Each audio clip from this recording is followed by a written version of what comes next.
तो आप क्या करते हैं ऐसे 5 मिनट में? हाँ, ये बड़ी इंटरेस्टिंग बात आपने कही। क्यूरोसिटी रहती थी कि वो 5 मिनट में करते क्या है। वो 5 मिनट को पढ़ने में मैंने अपनी पूरी जवानी खत्म की है, पूरी जवानी खपत की है उसमें सर। हाँ 5 मिनट में हम जादू नहीं करते सर, फिजियोथेरेपी करते हैं।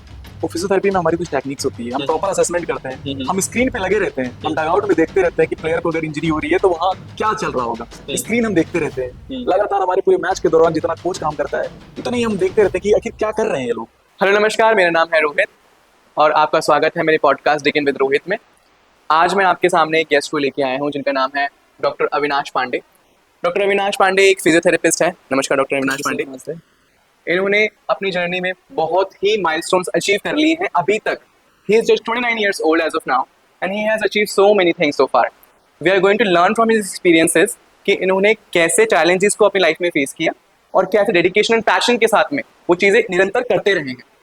आज हम बात करेंगे इनके साथ में और जानेंगे फिजियोथेरेपी से हम अपने जीवन में डे टू डे लाइफ में कैसे इस्तेमाल कर सकते हैं, किन चीज़ों का ध्यान रख सकते हैं ताकि हमें मेजर और माइनर इंजरीज होने से बचा जा सके। हम तो हम बात करेंगे। कैसे हैं? सर मैं बढ़िया हूँ, आप कैसे हैं? बहुत बढ़िया। तो डॉक्टर अविनाश पांडे, आप अपनी लाइफ के बारे में थोड़ा बताइए। मैं फिजियोथेरेपिस्ट। ये जो फिजियोथेरेपिस्ट जुड़ना, मेरे नाम के आगे डॉक्टर शब्द आपने जो टाइटल लगाया, ये एक बहुत बड़ी कहानी है मेरी। ये सिर्फ जो मेरी बैचलर की जर्नी 5 साल में कंप्लीट हुई और जो मेरी लाइफ में अचीवमेंट हुआ, चाहे वो मेरे टीवी पे आना हुआ हो या जो हमारे नेशनल प्लेयर्स हैं, मेरे साथ के जो कई ऐसे नेशनल प्लेयर रहे हैं जो इंडिया अंडर 19 के लिए खेल रहे हैं, उनके साथ का जो सफ़र रहा, ये बहुत आसान सफ़र नहीं रहा मेरे लिए। अब अपनी जर्नी के बारे में बताइए। सर मेरी जर्नी, जब मैं 12th में था, मेरे कॉलेज, मेरी जो पूरी शिक्षा हुई है वो विद्या मंदिर से हुई है। मैं विद्या मंदिर का प्योर छात्र हूँ। वहाँ से मुझे गुरुकुल के तहत ही मुझे सारे संस्कार भी मिले हैं। तो ये आसान, मेरे लिए आसान बिल्कुल नहीं रहा है, क्योंकि ज़िंदगी के जब हम 18-19 साल में उम्र में थे तो मेरी दादी का छत से वो गिर जाती है। मेरे पापा ने 40 से 45 हज़ार रुपये इकट्ठा किए रहते हैं कि मेरा बेटा डॉक्टर बनेगा। मेरे घर की माली स्थिति बहुत अच्छी नहीं थी। मेरे पापा ये चाहते थे कि लड़का टॉपर तो है, पढ़ने में अच्छा तो है, लेकिन हम रिस्क नहीं ले सकते। मेरे पिताजी यही कहते थे, बेटा हम उतना ही कर सकते हैं जितनी हमारी औकात है। हमारे शब्द के सामने एक वर्ड जोड़ दिया जाता है, औकात। औकात मतलब आप इसके आगे जा नहीं सकते हैं, वो लिमिटेशन, वो एक लाइक पर्दा हो जाता है, एक पर्दा हो जाता है कि आप इसके आगे नहीं जा सकते। तो मैं बार बार यही टीज करता था कि मैं पर्दा, ये पर्दा हटाना है मुझे, ये पर्दा तोड़ना है, ये लकीरें मिटानी है मुझे। मेरी जिद थी। मेरे पापा बार बार बोलते थे कि अविनाश लाइफ में अच्छा करोगे, बढ़िया करोगे, बट पहले सेटल डाउन हो जाओ। उसके बाद सर ये सारी कहानियाँ मेरे घर पे, आप बताऊँ 2007-8 की बात है, मेरे घर पे एलपीजी गैस तक नहीं था। मेरी मम्मा ने धान, जानते हैं आप यूपी में जो धान होता है, धान की जो निकलती है खाल, उसको बोलते हैं भूसी। उसकी अंगीठी से मेरी मम्मा ने मुझे खाना बना कर खिलाया है। और 11 से 12, जब मैं 11th और फर्स्ट ईयर में था, मैं 1 से 1.5 साल सिर्फ सुबह तहरी खा के निकल जाया करता था। बिकॉज अगर मैं ज़्यादा टाइम एक्सपेंड करूँगा तो मैं जल्दी से तैयार नहीं हो पाऊंगा, क्योंकि उस ज़माने में 8 बजे हमारे विद्या मंदिर में क्लासेस आपकी मतलब शुरू हो जाती थी कि अब 8 बजे आपको पहुंचना है। 8:15 से हमारी वंदना स्टार्ट हो जाती थी। हम 45 मिनट वंदना करते थे, प्रेयर करते थे प्रॉपर वे में। तो हमें जल्दी से पहुंचना भी होता था और हम कोचिंग नहीं पढ़ते थे। बट हमारे कुछ सब्जेक्ट ऐसे थे जिसमें मैं कुछ वीक होता जा रहा था। तो मेरे बहुत ही अच्छे, मतलब मेरी लाइफ के बहुत बड़े शख्स, जिनका नाम है आशीष त्रिपाठी जी, मैंने उनसे बात किया। सर ने मुझसे फीस नहीं ली। हम सबकी लाइफ में ऐसा कोई टीचर होता है जो हमें बहुत सर मैं इस वीडियो के माध्यम से आशीष त्रिपाठी सर का बहुत बहुत आभार व्यक्त करना चाहूँगा। आशीष त्रिपाठी सर ने मुझसे फीस नहीं लिया और मुझे प्रॉपर फिजिक्स और केमिस्ट्री पढ़ाई। सर से मैं एक चीज़ इंस्पायर हुआ। सर कभी आंखें रगड़ के आते थे, कहते थे आज क्या पढ़ाया है, आगे वहीं से सर कंटिन्यू कर देते थे। वाह! मैं सोचता था ऐसा भी पॉसिबल है कि वो इंसान जो कभी कुछ देखा ही नहीं, जिसने सिर्फ ऐसा इंसान देखा कि जो टीचर आता है, किताबें लेके आता है, पढ़ाता है, और एक ऐसा शख्स जिसको ये याद है अच्छा यहाँ से पढ़ा, यहाँ के आगे कंटिन्यू करना। मैंने वो चीज़ सीखी कि अगर मैं लाइफ में कभी टीचर बना तो मैं भी यही प्रणाली यूज़ करूँगा। तो ये लाइफ बहुत स्ट्रगलिंग रही। उसके बाद उस ज़माने में 2015 के ज़माने में बहुत ज्यादा 10 साल पहले की बात है। मेरे पापा ने 40,000 रुपए इकट्ठा करने के लिए मेरे घर के पीछे पेड़ लगा हुआ करता था, सागौन का पेड़, नीम का पेड़, शीशम का पेड़। मेरे पापा ने उसको सेल करवा दिया। अच्छा। ताकि मेरे बेटे के पास पढ़ने पढ़ने के लिए पैसे हो जाए। चूंकि मैं स्टार्टिंग से क्रिकेट का दीवाना था, मुझे क्रिकेट बहुत पसंद था। अच्छा। क्रिकेट और आर्मी मेरे लिए मतलब एक अलग सी रिस्पेक्ट थी। मतलब 4 बजे जब मैं एक क्लास 1 to 5 में था, तब मैं एक ही काम था, आना, बैग फेंकना, बैट उठाना। और तो इन सब के बीच में फिजियोथेरेपिस्ट कहाँ से आ गया? सर अब मैं आपको बताऊं, ये बड़ी इंटरेस्टिंग आपने बात ये इंटरेस्टिंग है ना? ये that's why I am sport physiotherapist. अच्छा। So, यस, अब मैं आपको एक्सपीरियंस है पूरी आपके पास। बताना चाहूंगा कि स्पोर्ट्स और फिजियोथेरेपी क्यों आई और ये क्या चीजें हुई, मैं उसको आपके बारे में इसमें आपको पूरा बताऊंगा। फिर मैं क्रिकेट जब खेलता था, देखता था, तो मैं धोनी से बड़ा इंस्पायर था। Is just like God for me, because मैंने बहुत गॉड फॉर एवरीवन गाइस। मैंने धोनी सर से बहुत कुछ सीखे हैं कि लाइफ में आप कितना भी आप हासिल कर लो, आपका ओहदा हमेशा, आपका ऑरा हमेशा ग्राउंडेड होना चाहिए, so down to earth person, बहुत ज्यादा होना चाहिए। आप लगे आपके लोग आपके बारे में जानने की कोशिश करें, ऐसा इंसान है कौन जो इतनी सारी चीजें करने के बाद भी आप डाउन टू अर्थ है। तो क्रिकेट वहां से जुड़ाव भी हुआ धीरे धीरे। फिर बहुत सारे ऐसे प्लेयर्स को देखा जो इंजर्ड हो जाते थे, हाँ, वो उनका कैरियर चौपट हो जाता था, लाइफ में हार जाते थे, लाइफ में किसी इंजरी की वजह से वो परेशान होते थे। तो मैं चीज देखता था कि वो कौन सा डॉक्टर है जो झोला लेके आता है, दौड़ता दौड़ता आता है और कुछ ऐसा करता है, पता नहीं ऐसा क्या मूवमेंट करता है, 2 मिनट के अंदर खिलाड़ी चलने लगता है। It's just like magic. यार क्या करता है वो, मैं रोज देखता था, मैं पापा से पूछता था। तो उस जमाने में फिजियोथेरेपी इतनी डेवलप नहीं हुई थी ओके, कि ये बता सके वो फिजियोथेरेपिस्ट है, वो और ये आप स्पोर्ट कब की बात कर रहे हैं? ये 2015। ओह, जबकि मेरे पिताजी, मैंने आपको पहले भी बताया था, मेरे पिताजी सचिन के बहुत बड़े फैन थे। और हमारे उस जमाने में जब मैं क्रिकेट देख रहा हूँ 2002-3 से देख रहा हूँ, 2003 से मैं प्रॉपर क्रिकेट देखता हूँ। मुझे क्योंकि मेरा जो डेट ऑफ बर्थ है वो 1996 है, मैं 7 साल की उम्र से, और मैं वो बंदा हूँ जिसको सचिन भी पसंद है, धोनी भी पसंद है, विवेक लक्ष्मण भी पसंद है, विराट कोहली भी पसंद है, मुझे रोहित शर्मा भी पसंद है और आजकल अभिषेक शर्मा भी पसंद है। तो उस दौरान मैं ये देखता था कि मैं वो इंसान बन गया हूँ कि क्रिकेट तो लगाओ, इतना देख लीजिए कि बैट बॉल अपना बैग फेंका और तुरंत बैट उठा लिया, खेलने चले गए। उस जमाने में हमारे पास किट भी नहीं हुआ करती, हम नॉर्मल टेनिस बॉल से खेलते थे। और कभी कभी ये हाथों में निशाने दिख रहे हैं सर, ये निशाने हैं जो है ये सब क्रिकेट के हैं सर। ये चोट से जो ये हमारे सब क्रिकेट के चोट लगी, डेफिनेटली बहुत लव किया था क्रिकेट का एक लव था।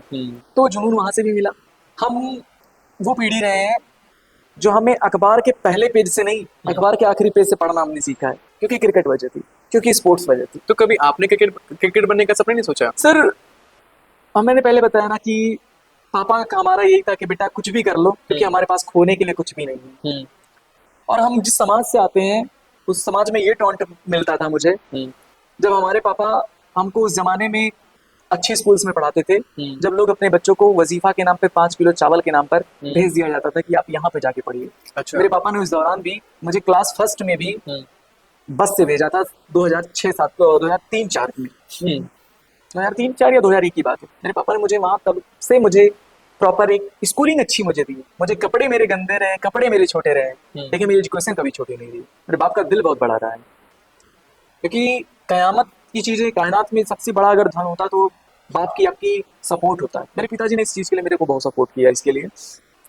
फिर यहाँ से जब जर्नी स्टार्ट होती है, दादी का पैर टूट जाता है, बहुत सारी इंसिडेंट्स होती है, पापा के पास पैसे नहीं बचते हैं, इलाज हो जाता है उसमें। मैं बीएचओ क्वालिफाइड करता हूँ बीएससी के लिए। उन्होंने बोला कि आप देख लो, 1-2 साल का टाइम ले लो। मैंने कहा चलो ये मैं देखता हूँ। मैं बीएससी का क्वालिफाई करता हूँ, वहाँ भी मेरा सिलेक्शन होता है। मैं डीडी यूनिवर्सिटी जो हमारे गोरखपुर में पड़ती है वहाँ मैं टॉप करता हूँ, अच्छा खासा रैंक रहता है एंट्रेंस एग्जाम में। और मैंने एक एग्जाम होता है पॉलिटेक्निक में ग्रुप होता है, फार्मासिस्ट के लिए होता है। मेरे पापा ने बोला कि अगर आप बीएससी करोगे तो आप तुरंत नौकरी नहीं पाओगे, और हमारी फैमिली को तुरंत फाइनेंशियल सपोर्ट की नीड थी, बिकॉज आई हैव 2 ब्रदर, मैं और मेरा छोटा भाई। ठीक है, आप बड़े हैं? जी, मैं अपने घर का बड़ा हूँ, मेरी कोई बहन नहीं है। ठीक है। तो मेरे पापा ने बोला कि बेटा आपको खुद भी तो सक्सेस होना है, लेकिन छोटे भाई को भी तो पढ़ाना है मुझे। 2 रिस्पॉन्सिबिलिटी वो भी 2 रिस्पॉन्सिबिलिटी, पूरे घर की और एक छोटे भाई की। छोटे भाई की। तो पापा ने बोला कि अगर ये सारी चीजें हैं आपकी, तो आपको जल्दी सक्सेस होना है। So I don't have much time for the BSc, for the BHU and not DDU. So I left them and go with the polytechnic. फिर मैंने डिप्लोमा इन फार्मेसी किया। मैं अपने जो मेरा एम था उससे मैं भटक गया due to the financial issues.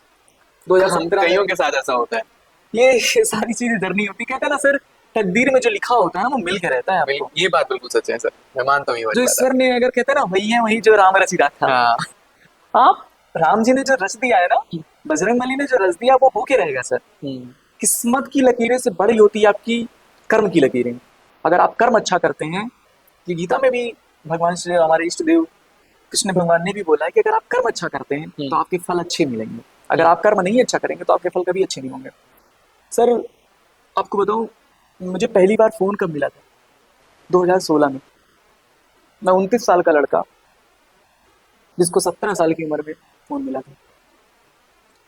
Life में पहली बार मैंने बाइक सीखी थी 2017 में, जब मेरी फार्मेसी कंप्लीट हो गई। मुझे 3 महीने के लिए एक अनपेड इंटर्नशिप करनी थी। फार्मेसी में नियम होता है कि आपको 3 महीने का इंटर्नशिप करना है। ओके। तो मुझे उस दौरान मुझे बाइक मिली थी। और मेरा खुद का एक सेल्फ ईगो रहा है कि जब तक मेरे पास खुद की चीजें नहीं हो जाएंगी मैं कभी किसी और से मांग के नहीं लूंगा। बिकॉज मुझे तभी उस चीज की कदर होगी क्योंकि मैंने कितने ठोकरे खाने के बाद, कितने धक्के खाने के बाद उस चीज को हासिल किया है। वहां से जर्नी स्टार्ट हुई। फिर मेरे फार्मेसी कंप्लीट हुआ, जॉब वगैरह के लिए देखा, लखनऊ आया। ये लखनऊ ने मुझे बनाया है। इस अविनाश को अगर संवारा है तो इस लखनऊ ने, ये लखनपुरी की धरती जो हमारे उत्तर प्रदेश की राजधानी है, इस अविनाश को अविनाश बनाया है। इसकी गलियों में मुझे उतनी ही मोहब्बत है। मैं कहीं भी रहता हूँ, मुझे लखनऊ से बहुत ज्यादा प्यार है क्योंकि निखारा मुझे। कितने साल से रह रहे हैं आप लखनऊ में? सर मैं 2017 से रह रहा हूँ यहाँ। आना जाना निकल लगा रहता है यहाँ पे। कभी टूर्नामेंट के लिए मैं एज अ स्पोर्ट फिजियो में कोलकाता टीम चला जाता हूँ, राजस्थान चला जाता हूँ, दिल्ली चला जाता हूँ। बट मन मावरा है वो घूम घाम के लखनऊ आ ही जाता है क्योंकि लखनऊ की धरती बहुत पवित्र है। यहाँ पे आपके पास जेब में पैसे नहीं है सर, कोई बात नहीं, यहाँ के लोग इतने प्यारे हैं, आपको फ्री में खिला देंगे। नो डाउट, लोग बहुत प्यारे हैं लखनऊ के। आई थिंक पहली बार आप मैं पहली बार लखनऊ आया हूँ सो फार। लखनऊ से आप पहले इंसान से आप मिल रहे हो। हाँ, बहुत प्यारे लोग हैं। ये मैं लखनऊ का हूँ ही नहीं प्रॉपर, मैं लखनऊ का नहीं हूँ, बट मेरे अंदर लखनऊ है। जो तहजीब और अदब लखनऊ के लोगों में है, ये शायद ही कहीं देखने को ये सर फैक्ट की बात है। बिकॉज लखनऊ के जो लोग हैं ना, उनके जो शब्द निकलते हैं वो जुड़ाव होते हैं, आपके दिल से अटैचमेंट करते हैं। जैसे हिंदी है ना, एक हिंदी हमारी माँ की तरह है। बच्चा किसी को भी नहीं पहचानता लेकिन माँ को जरूर पहचानता है। सही बात है। इस लखनऊ की धरती ने मुझे बहुत बनाया। मैंने नौकरी स्टार्ट किया, रिलीफ हॉस्पिटल था, मेरे मौसा जी ने वहाँ नौकरी मुझे दिलाई। 13,000 रुपए मेरी सैलरी थी। 2017 की बात करता हूँ। पहली बार मुझे एक लिखित पत्र मिला।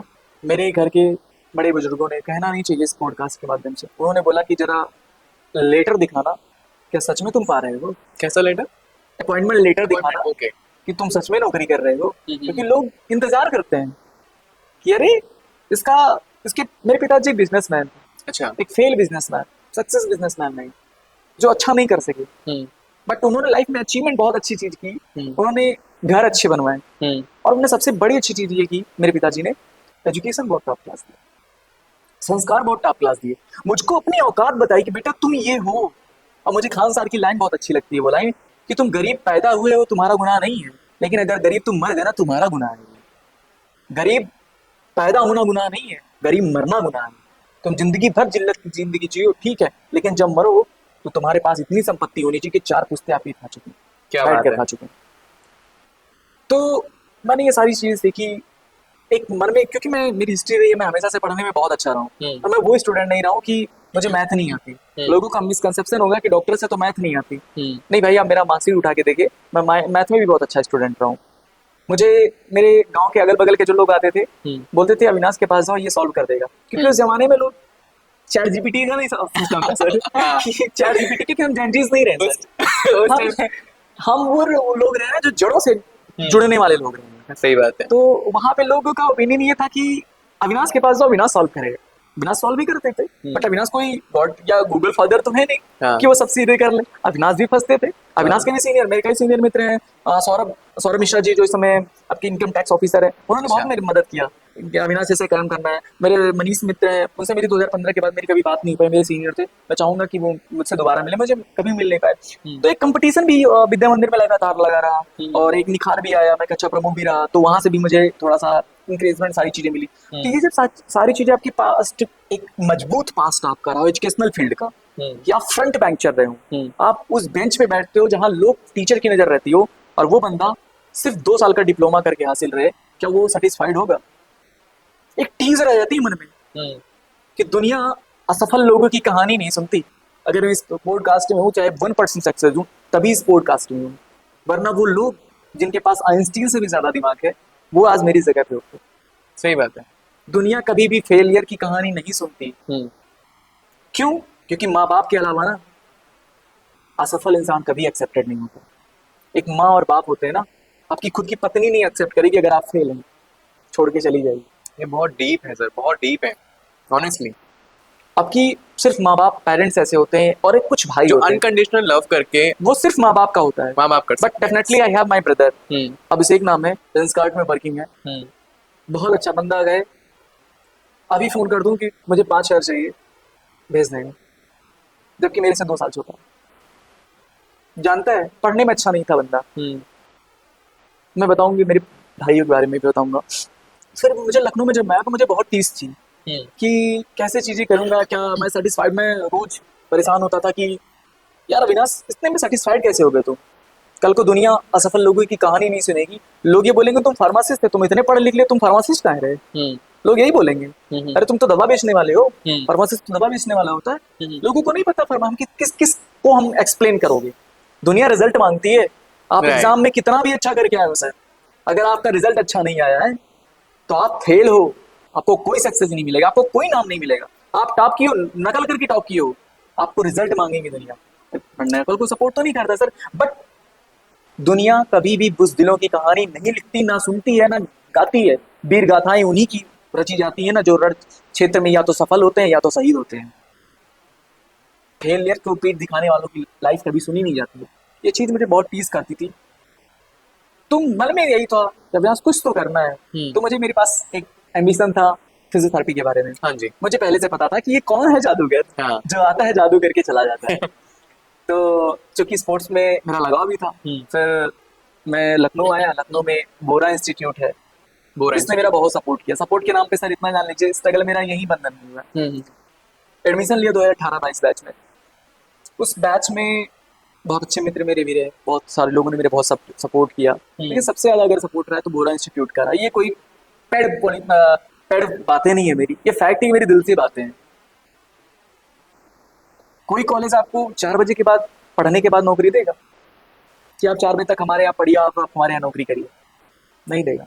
मुझे 4 घंटे के लिए 4 बजे के बाद मैं नौकरी करता था, और 4 साल तक मैं नौकरी किया, 4 साल तक मैं वहाँ पढ़ाई किया। मुझे वो मेरी फीस माफ कर देते थे, और मुझे कुछ पैसे भी मिलते थे। और ये कहाँ पर है? ये लखनऊ में। लखनऊ में, ओके। डॉक्टर नीरज बोरा जी, जो इसमें भाजपा के विधायक भी हैं उस अपने क्षेत्र के, जहाँ पर ये सीतापुर रोड में स्थित है। इसी तभी मैं बोल रहा हूँ सर, लखनऊ ने मुझे बहुत कुछ दिया है, शायद मैं लखनऊ को कुछ दे पाऊँ।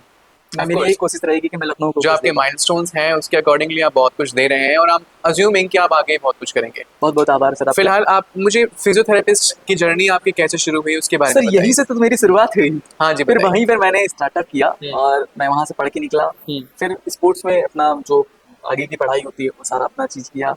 फिर मेरी पहली जर्नी रही, बहुत बड़ा अचीवमेंट रहा मेरी लाइफ में। मैं टीवी पे लोगों को देखता था क्रिकेट में, कौन सा जादूगर है, और जादूगर क्या। खुद को मौका मिला टीवी पे आने का। Absolutely sir, it's biggest moment for me and my family and my जितने भी मेरे रिलेटिव्स, मेरे को प्यार करने वाले लोग हैं। हम मिडिल क्लास वाले लोग समझ सकते हैं कि कितना इंपॉर्टेंट होता है ये चीज हमारे लिए। बिल्कुल सर, एक टीवी पे आना, टेलीकास्ट लाइव, और ऐसे टीवी पे डीडी स्पोर्ट्स, जिसमें मैंने सचिन तेंदुलकर को देखा है, जिसमें मैंने महेंद्र सिंह धोनी, वो लंबे लंबे बालों वाला छक्का मारने वाला धोनी को देखा है, जिसमें यूवी पाजी के वो सिक्सर देखे मैंने, जिसमें मैंने इंडिया को वर्ल्ड कप में हारते देखा, 2003 का वर्ल्ड कप में बहुत रोया था। मेरे जेहन में 2003 भी याद है, मेरे जेहन में 2023 भी याद है, मैं बहुत रोया था। Cricket is not just a sport, it's emotion for us. But sir, not only cricket, I have same emotion for physiotherapy. Okay, because मैंने चूज किया है सब्जेक्ट को। मेरे पास ऑप्शन नहीं था कि ये मेरा ऑप्शन है, और मैं कभी वो स्टूडेंट नहीं रहा हूँ कि मैं, अगर मेरे पास फाइनेंशियल सपोर्ट होता और I have dream for the MBBS, I will definitely go for the MBBS. मेरा कोई ड्रीम नहीं था, मैं खुले मन से बोल सकता हूँ, मैंने कभी भी एमबीबीएस के लिए अप्लाई नहीं किया, क्योंकि मुझे एमबीबीएस बनना ही नहीं था, मुझे वो डॉक्टर बनना ही नहीं था।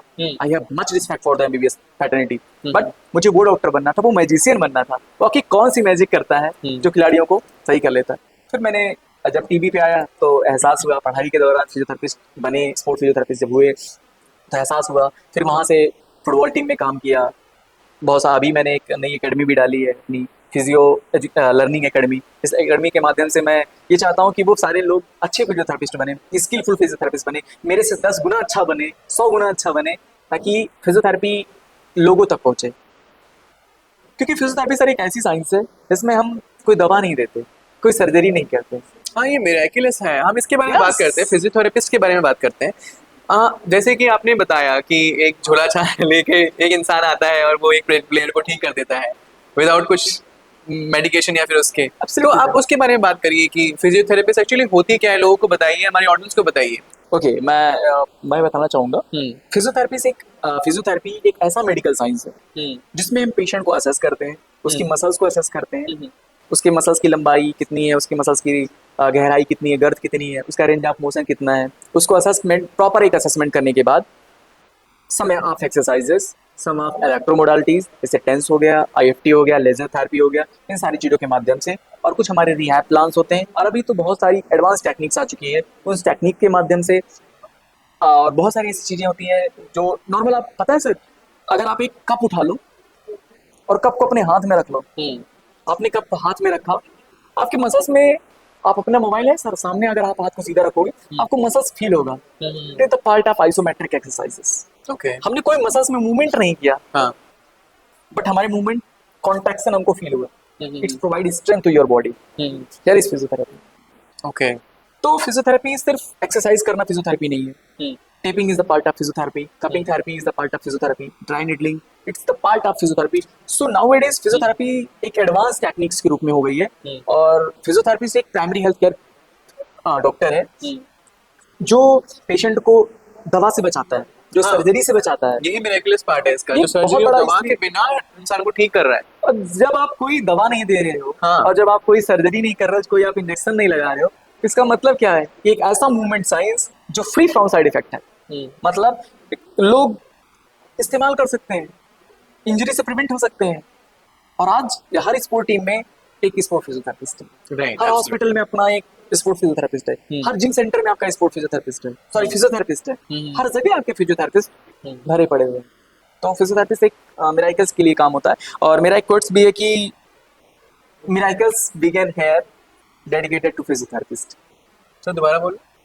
मिराकल्स हाँ। Begin here, dedicated to physiotherapist. Wow. जादू यहीं पे स्टार्ट होता है, नाम Nice. फिजियोथेरेपिस्ट। तो ये चीजें होती हैं sir.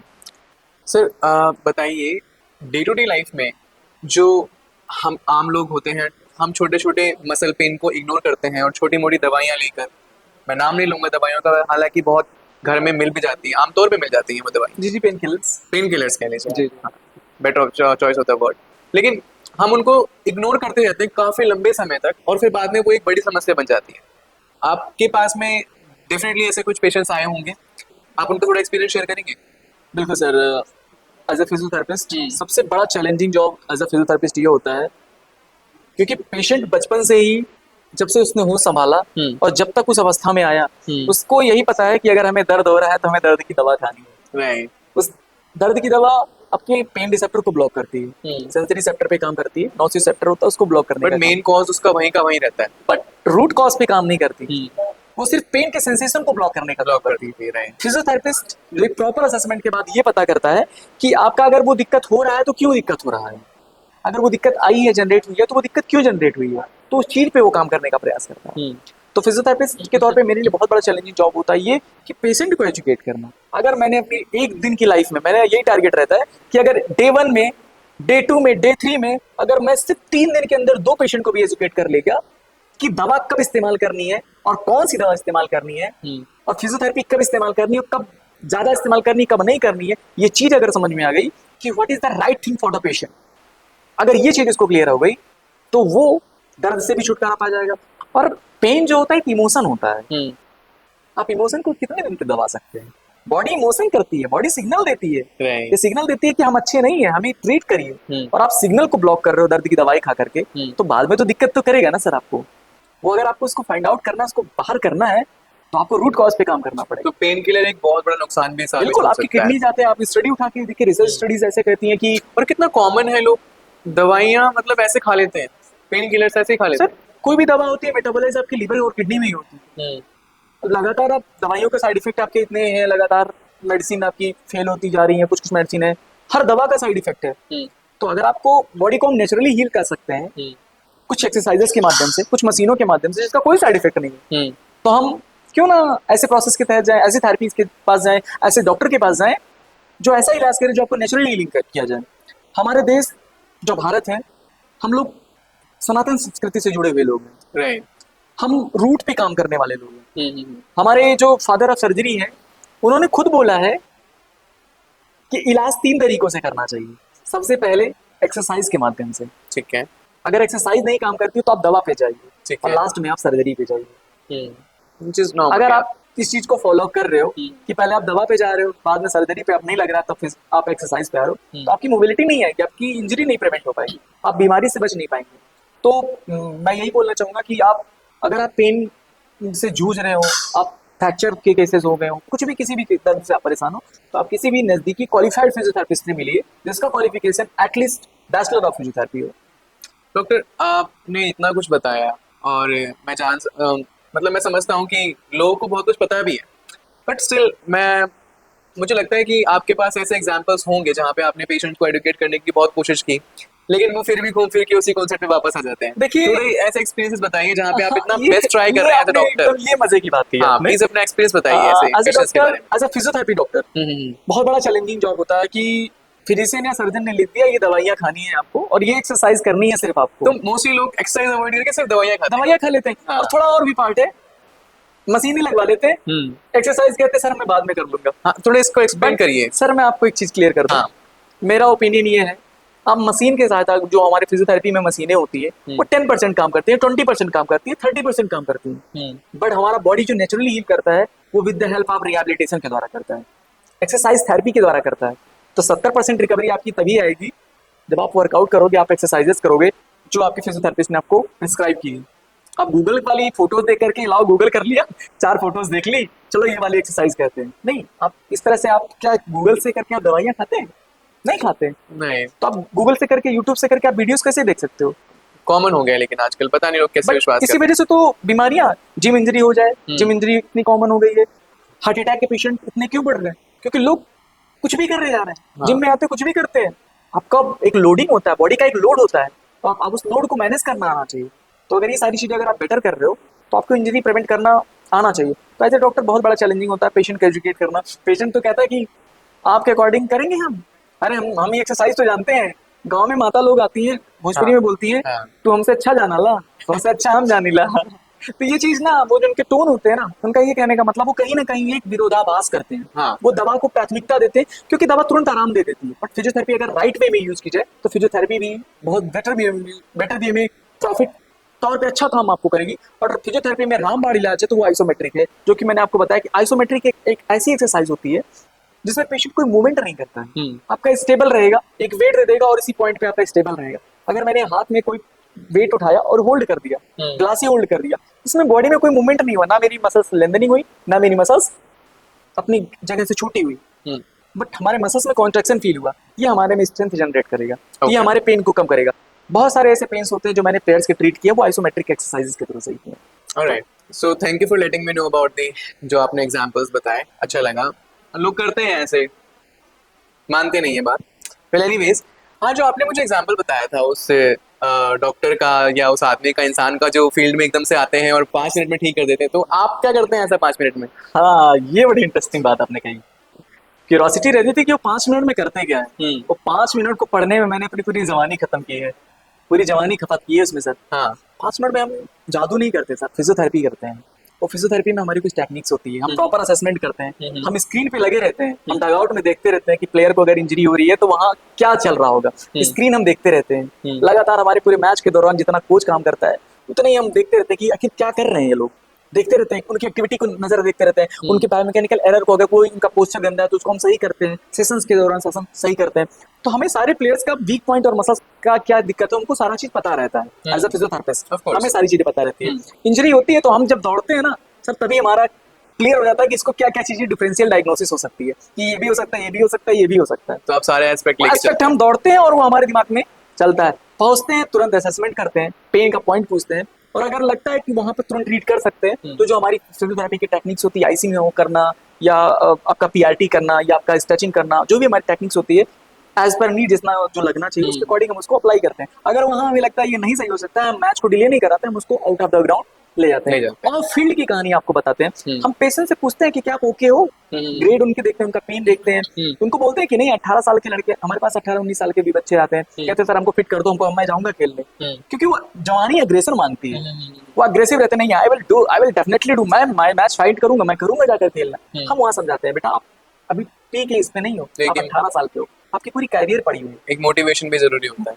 As a career coach भी उनको गाइड करते हैं कि नहीं आपको करना है, तो उस 5 मिनट के दौरान हम देखते हैं, ट्रीटमेंट देखते हैं कि कितनी इंजरी उनकी ग्रेड हुई है, उसके अकॉर्डिंग हमारे पास पोजिशनल रिलीज थेरेपी होती है, उसको हम यूज करते हैं, मसल एनर्जी टेक्निक होती है, हमारे पास टेंसो टेप होता है, आपने कई प्लेयर्स को देखे होंगे निशान यहाँ पे टेप देखा होगा, तो टेप सर वो ये करता है, मसल्स को स्टेबलाइज करने का काम करता है। तो आपकी मूवमेंट अगर हो रहा है प्रॉपर तो उसको हम रिस्टोर करने का काम करता है। तो 5 मिनट में अगर लगता है कि ये सही है तो कुछ टाइम के लिए हम उसको इंजरी को प्रिवेंट करके हम भेज देते हैं, फिर मैच के बाद उसको हम दोबारा देखते हैं, फिर उसके लिए हम रिहैब प्रोटोकॉल तैयार करते हैं। लेकिन जितना अगर इंजरी के लिए एक प्लेयर जिम्मेदार है उतना ही कहीं ना कहीं आपका फिजियोथेरेपिस्ट जिम्मेदार है, क्योंकि जब हम टूर्नामेंट सेशन में होते हैं तो हम एक प्री रिहैबिलिटेशन प्रोग्राम रखते हैं जिसमें हमारी पूरी स्क्रीनिंग होती है, जिसमें टोटल 21 ग्रेड होते हैं। अभी मैंने लास्ट टाइम अपने बच्चों को समझाया भी था, बताया था कि कैसे उसके साथ पोज मतलब आपको पोजीशंस रखने पड़ते हैं, उसमें 1:3 to 3 आपका रेशियो होता है। अगर आपका रेशियो 21 है तो आप फिट हो, 14 से अगर कम है तो आप अनफिट हो। तो इसके स्क्रीनिंग के आधार पे हम सारे प्लेयर्स की हिस्ट्री जानते हैं, तो इस प्रकार से हम वो वाला मैजिक करते हैं। फिजियोथेरेपी का जादू है, ये हमारा जादू नहीं है। सर एक क्वेश्चन और, फिजियोथेरेपिस्ट और कायरोथेरेपिस्ट और भी टर्म्स आती है, योगा, मसाज, इन सब में अंतर क्या होता है? Tell me something about all of this. बहुत अच्छी बात है, इस पॉडकास्ट की सबसे बेस्ट अगर मिसकंसेप्शन भी दूर करना है तो मैं ऑडियंस का ये चीज दूर करना चाहूंगा प्लीज। फिजियोथेरेपी के पूरे सिलेबस में जहां तक मैंने पढ़ा है कायरो वर्ड है ही नहीं। रियली? तो लोग यूज क्यों करते हैं इतना फिर? सर आजकल लोगों को अटेंशन सीकिंग पर्सनालिटी डिसऑर्डर है। अटेंशन सीकिंग पर्सनालिटी डिसऑर्डर मतलब अटेंशन चाहिए, वल्गरिटीज वल्गर परोसना जा रहा है, ये यूथ को बर्बाद किया जा रहा है। ये लोग एक एंटरटेनमेंट की कुछ हम फैंसी टेक्निक्स यूज करते हैं उसको, जबकि कायरो क्या है, कायरो में फिजियोथेरेपी एक मेडिकल साइंस है। कायरोप्रैक्टिक इंडिया में ऐसा कोई कोर्स है ही नहीं जो आपको कायरोप्रैक्टर बनाए, इंडिया में है ही नहीं कोई कोर्स। जब आपका कोर्स नहीं है तो टेक्निक कहाँ रजिस्टर्ड होगी? कायरोप्रैक्टिक जो होती है वो सिर्फ आपका स्पाइनल अलाइनमेंट करता है, लेकिन कायरोप्रैक्टिक बेस्ट चीज है तब जब उसको एक योग्य और क्वालिफाइड इंसान किया जाए। आप वल्गर वीडियोस के माध्यम से क्रैकिंग साउंड्स, मतलब अगर मेरी उंगली चलकाने की आवाज ये है तो अगर आपकी आवाज बहुत तेज आ रही है इसका मतलब वो जो आपको साउंड सुनता है वो होता नहीं है, वो बबल्स ऐड किए जाते हैं, वो साउंड्स ऐड किए जाते हैं। अटेंशन सीकिंग पर्सनालिटी डिसऑर्डर ऐसे लोग जूझ रहे होते हैं। तो फिजियोथेरेपी आपकी एक प्रॉपर मेडिकल साइंस है जिसमें हम प्रॉपर असेसमेंट लेते हैं, इलेक्ट्रोथेरेपी के माध्यम से, एडवांस थेरेपी के माध्यम से, मैनुअल थेरेपी के माध्यम से, एर्गोनॉमिक्स को करेक्ट करके हम ट्रीट करते हैं। योगा क्या है? आपका होलिस्टिक अप्रोच है और उसमें फिटनेस पे हम काम करते हैं। मसाज थेरेपी आपका रिलैक्सेशन पॉइंट के लिए है, जबकि फिजियोथेरेपी आपकी रिकवरी पॉइंट के लिए है। तो चारों अलग अलग है। मसाज थेरेपिस्ट का बहुत अच्छा रोल होता है, हमारे टीम में हमारे साथ मसाज थेरेपिस्ट होते हैं जो पेशेंट को, प्लेयर को अच्छा करते हैं, रिकवरी कराते हैं। It is a huge part of the our team. Yoga practitioner होते हैं जो बहुत अच्छा काम करते हैं, मेंटल स्ट्रेस लेवल के लिए बहुत अच्छा काम करते हैं, फिटनेस के लिए बहुत अच्छा काम करते हैं। बट फिजियोथेरेपिस्ट का अपना एक अलग काम होता है, तो चारों एक दूसरे से अलग है, तो चारों सेम नहीं है।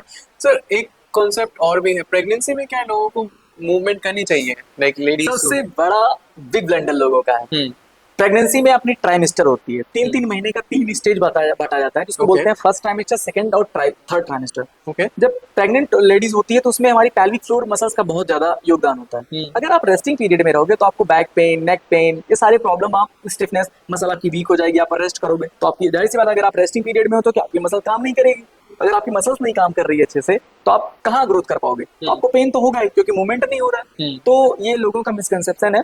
आप एक क्वालिफाइड जो आपकी गायनी की फिजियोथेरेपिस्ट है उनसे आप मिलिए, वो आपको प्रॉपर प्रीनेटल, एंटीनेटल सारी एक्सरसाइज कराएंगे। आपको डिलीवरी के बाद भी एक्सरसाइज होती है, क्यों? क्योंकि डिलीवरी के बाद आपकी मांसपेशियां जो वीक हो जाती हैं, आपका कर्वेचर प्रेगनेंसी के दौरान चेंज हो जाता है। कुछ कर्वेचर जो चेंज हुआ है उसको आपको सही करना है, तो स्पाइन को करेक्ट करना है, तो उसके लिए आपको फिजियोथेरेपिस्ट से मिलना पड़ेगा। तो रेस्ट कोई इसका उपाय नहीं है, एक मिसकंसेप्शन है, इसको लोगों को दूर करना चाहिए। और मुझे लगता है गायनेकोलॉजिस्ट को भी इसको बताना चाहिए, जो हमारे मेडिकल डॉक्टर्स हैं उनको बताना चाहिए कि आप एक्सरसाइज करिए, और कैसे एक्सरसाइज करना है इसका जो आपका उपाय है, उसका जो सोल्यूशन है, वो एक क्वालिफाइड गायनी की फिजियोथेरेपिस्ट करनी चाहिए। ओके सर, आप मेरे पास आपके लिए लास्ट 2 क्वेश्चंस और हैं। Thank you so much. Gym में इतनी इंजरीज क्यों होती है आजकल? सर जिम में सबसे बड़ी इंजरी का कारण है वार्म अप ना करना। वार्म अप में लोग क्या करते हैं, हाथ को मूवमेंट कर लिया, हम आपको बताएं, जिम की इंजरी इसीलिए होती है क्योंकि प्रॉपर वार्म अप नहीं होता सर। वार्म अप आपका जो वार्म अप करना मतलब बॉडी को एक्टिवेट करना।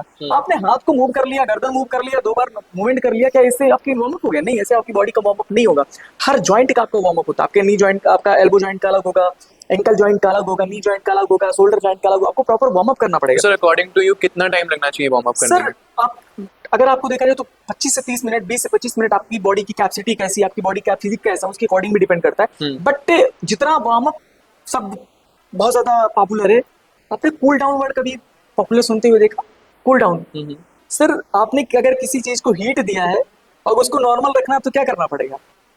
कूल करना पड़ेगा ना? राइट। तो हमारे पास स्ट्रेचिंग करते हैं लोग। स्ट्रेचिंग बहुत फेमस वर्ड है। स्ट्रेचिंग हमारे 2 टाइप की होती है। अगर हम डायनेमिक कर रहे हैं मतलब मूवमेंट के साथ कर रहे हैं, वो it is the part of warm up. अगर आप अपनी जगह पे रुक करके स्टैटिक वे में कर रहे हैं तो आपका इंजरी प्रिवेंशन का पार्ट है। तो वार्म अप का जितना योगदान है उतना ही योगदान आपके कूल डाउन का है। तो अगर जिम में ये प्रॉपर गाइडेंस एक फिजियोथेरेपिस्ट के द्वारा हो, एक प्रॉपर ट्रेनर आपको बताए कि आपको प्रॉपर वार्म अप भी करना है और आपको घर जाने से पहले आपको मसाज को कूल डाउन भी करना है। भाई गैस सिलेंडर चालू करके छोड़ दिया है, आग तो लगेगी ही। तो आग लगेगी तो फिर इंजरी तो कॉमन है सर, वो तो आएगी। नाइस। ऑलराइट सर, एक लास्ट क्वेश्चन में जो बचा है, यस सर। तो क्या हैप्पी साउंड करता है आपके लिए, लाइक डॉक्टर अविनाश और physiotherapist? I am always proud to be physio Avinash. I am proud to be physiotherapist. अभी जो मैटर हुआ था कि डॉक्टर टैग पे, तो in India doctor tag is mandatory because लोग अवेयर नहीं हो पाएंगे आपसे अच्छा। कि हम डॉक्टर के पास जा रहे हैं। तो डॉक्टर टैग हमें एक रिकग्निशन ये दिलाता है, एक एहसास दिलाता है पेशेंट को कि हम भरोसा दिलाता है। एब्सोल्युटली अगर देखा जाए, सच में देखा जाए तो डॉक्टर सिर्फ पीएचडी होता है, किसी की डिग्री पे आपको डॉक्टर लिख के नहीं आता है। तो अगर वो आपको डॉक्टर कह रहा है तो एक सम्मान है। तो एज अ स्पोर्ट फिजियो तो मुझे प्राउड होता है कि मुझे कोई फिजियो अविनाश बोले। So I am proud to be a physio Avinash instead of doctor Avinash. Well, thank you for your time. It Thank you was so much, nice, sir. really nice talking Thank you to so you. much. Thank you, thank you, thank you And so much. आपकी knowledge को इतने limited time में contain करना बहुत मुश्किल है, तो मैं चाहूंगा कि आप हमारे पॉडकास्ट से फिर से आएं बाद में। ये मेरे लिए बहुत बड़ा भावुक पल है कि आप मुझे दोबारा बुला रहे हैं। तो अगर प्रभु की कृपा हुई, भगवत कृपा हुई, बिल्कुल मैं दोबारा सर, आपसे मिलने की कोशिश जरूर करूंगा। बिल्कुल सर। और इसी के साथ हम आपसे विदा लेते हैं और आपसे फिर से मुलाकात होगी। जय हिंद, जय नमस्कार। भारत, नमस्कार। आज का हमारा पॉडकास्ट डॉक्टर अविनाश पांडे जी के साथ में बताता है कि फिजियोथेरेपिस्ट की एक आम इंसान की ज़िंदगी में कितनी ज़रूरत होती है, और हमें इनसे बात करके जानने का मौका मिला कि हमारी डे टू डे लाइफ में हम पेन किलर्स लेते हैं और छोटे छोटे पेन को इग्नोर करते हैं। ये हमें नहीं करना चाहिए। आज इसी के साथ में हमने बहुत कुछ जाना। डॉक्टर अविनाश एक बहुत ही लोकप्रिय पब्लिक स्पीकर भी हैं, जो अपना एक एकेडमी चला रहे हैं और आने वाली जनरेशन का फ्यूचर शेप कर रहे हैं। हम उन्हें फिर से इस पॉडकास्ट से बुलाएंगे और आगे बात करेंगे। इसी के साथ welcome up with the next topic soon. See you soon.